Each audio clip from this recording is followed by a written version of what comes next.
I think he's absolutely correct about the World Health Organization. I think if you took President Xi of China, turned him upside down and shook him, the World Health Organization would fall out of his pocket. And that's not acceptable.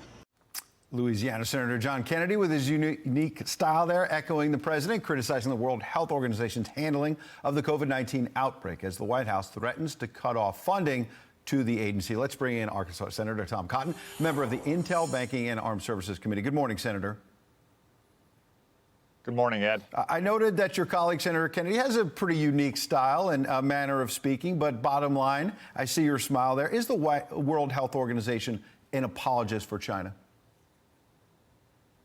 Unfortunately, the World Health Organization is in the pocket of China, Ed, and specifically Dr. Tedros. He was a cabinet minister in Ethiopia when China was investing deeply there and bribing cabinet officials.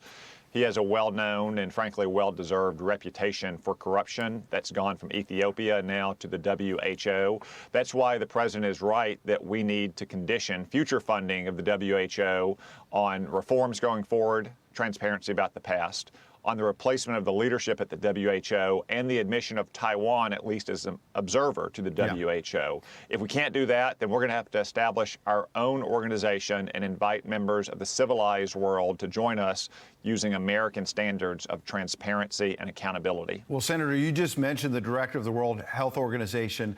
He fired back yesterday. He had a warning for the president and maybe for you as well. Take a listen. If you don't want many more body bags, then you refrain from politicizing it. My short message is, please quarantine politicizing COVID. So he said, you keep this up, there's going to be more body bags. Is there a point there, regardless of the back and forth, that cutting off funding for a World Health Organization that has made mistakes clearly, but is trying to prevent future pandemics, that it could backfire on us?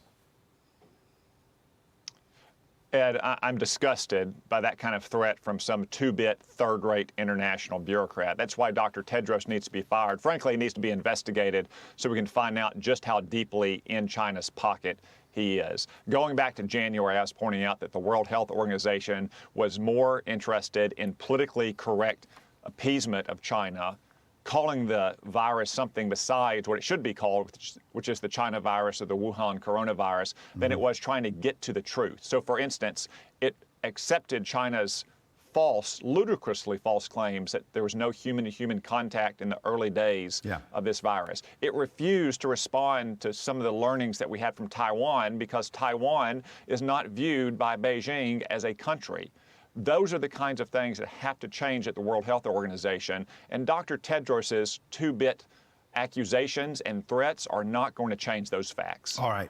You certainly had a chance to respond there. Let's bring it back home with what's happening with very hard-hit families in your state, in states all around the country right now. We've seen these unemployment claims going up.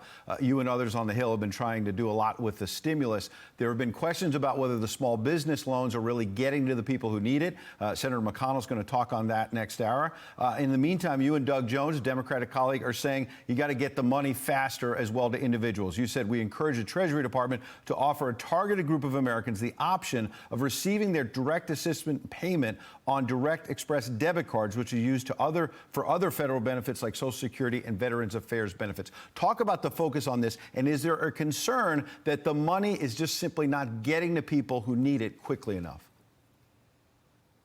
So in the small business loan ads, there's obviously been some bureaucratic snafus. We're working out the kinks every single day. My team and I have been on the phone almost constantly with bankers in Arkansas and the Small Business Administration and the Department of the Treasury. I know a lot of senators have been doing that as well. For the individual payments, many people will be getting those direct deposits starting next week through the bank account information of the IRS. But there are obviously millions of Americans who don't have direct deposits set up. They may not even have bank accounts. Rather than send them paper checks, which are susceptible to fraud, and require you to get out of your house, go to the bank, cash the check. We want the Treasury to explore the possibility of electronic debit cards, the kind of things we already use the VA or the Social Security Administration, which will make it easier for some of those folks who don't have bank accounts, who are in communities that are underserved by financial institutions, to get this money they need to buy the groceries or pay the bills. It's just one possibility that we think Treasury should explore to make sure that distressed workers and their families are getting the relief they need in a timely fashion. Well, that's an important initiative on the individual side. As you noted, there's also the small business side. A lot of folks really hard hit. Senator McConnell expected to speak as early as next hour. We'll go there live if he does, about this potential expansion of $250 billion more in small business loans. Senator Cotton, you get a lot on your plate. Appreciate you coming in today. Thank you.